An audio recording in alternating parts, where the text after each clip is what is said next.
ജീവിതത്തിൽ വെളിച്ചമായി കൂടെയുണ്ടായിരുന്ന ഭാര്യ റുഖിയ മരണത്തിലും മജീദ് മാസ്റ്റർക്കൊപ്പം ഒരുമിച്ചു. വാൽപ്പാറയിലുണ്ടായ ദുരന്തത്തിൽ പ്രിയപ്പെട്ട മജീദ് മാസ്റ്ററുടെയും ഭാര്യ റുഖിയയുടെയും വേർപാടിന്റെ ഞെട്ടലിലാണ് ആ നാടും മുറ്റവരും.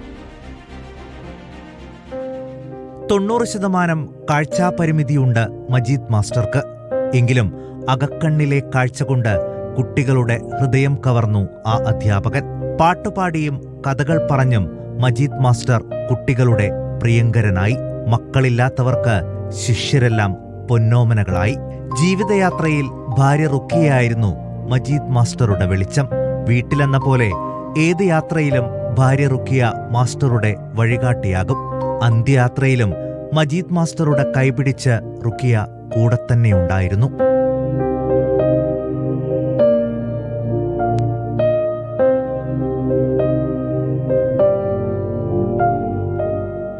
കാഴ്ചാപരിമിതിയുള്ളവർക്കായുള്ള സംഘടനയുടെ നേതാവ് കൂടിയാണ് മജീദ് മാസ്റ്റർ. തങ്ങളുടെ പോരാളിക്ക് അന്ത്യാഭിവാദ്യം നൽകാൻ അവരിൽ പലരും ഇന്നെത്തി. സ്വപ്നങ്ങൾ സ്വരുക്കൂട്ടി പണി കഴിപ്പിച്ച വീട്ടിൽ മജീദ് മാസ്റ്ററും റുഖിയയും ഗൃഹപ്രവേശനം നടത്തിയിട്ട് അധിക നാളായിട്ടില്ല. അവിടെ താമസിച്ച് കൊതി തീർന്നിട്ടുമില്ല. അതിനിടെയാണ് ഈ കണ്ണീർ മടക്കം. News desk reporter.